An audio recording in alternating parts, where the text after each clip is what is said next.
Bamidbar, chapter 23. Bil'am said to Balak, "Build me 7 altars here and prepare me 7 bulls and 7 rams here." Balak did as Bil'am said. Then Balak and Bil'am offered a bull and a ram on each altar. Bil'am said to Balak, "Stand by your burnt offering while I go off.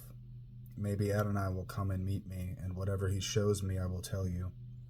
He went off to a bare hill. God met Bil'am, who said to him, "I prepared the 7 altars and offered a bull and a ram on each altar." Then Adonai put a word in Bil'am's mouth and said, "Go on back to Balak, and speak as I tell you."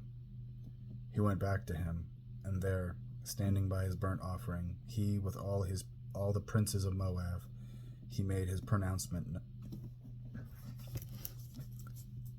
Balak, the king of Moab, brings me from Aram, from the eastern hills, saying, "Come, curse Yaakov for me. Come and denounce Israel." How am I to curse those whom God has not cursed? How am I to denounce those whom Adonai has not denounced? From the top of the rocks I see them. From the hills I behold them. Yes, a people that will dwell alone and not think itself one of the nations. Who has counted the dust of Yaakov, or numbered the ashes of Israel? May I die as the righteous die? May my end be like theirs.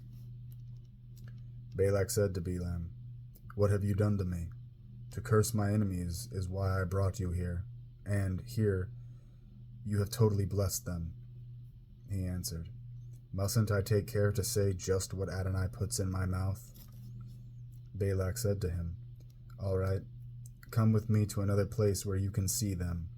You will see only some of them, not all, but you can curse them for me from there."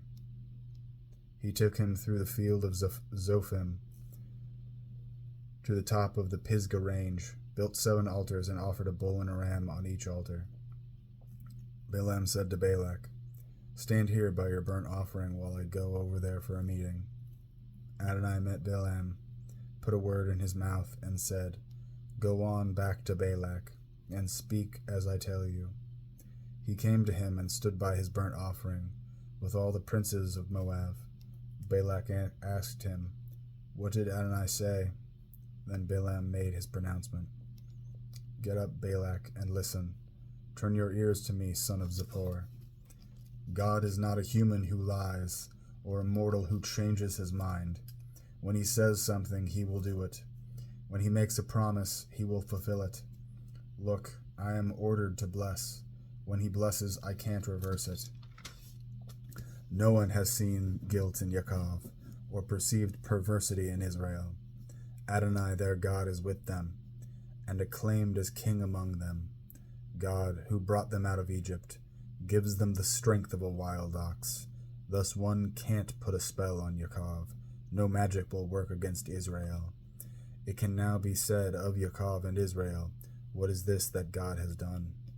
Here is a people rising up like a lioness. Like a lion he rears himself up. He will not lie down till he eats up the prey and drinks the blood of the slain." Balak said to Bil'am, "Obviously you won't curse them, but at least don't bless them." However, Bil'am answered Balak, "Didn't I warn you that I must do everything Adonai says?" Balak said to Bil'am, "Come, I will take you now to another place.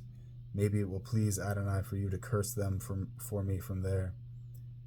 Balak said to Bil'am, to the top of Por, overlooking the desert. Bil'am said to Balak, "Build me 7 altars here, and prepare me 7 bulls and 7 rams." Balak did as Bil'am said, and offered a bull and a ram on each altar.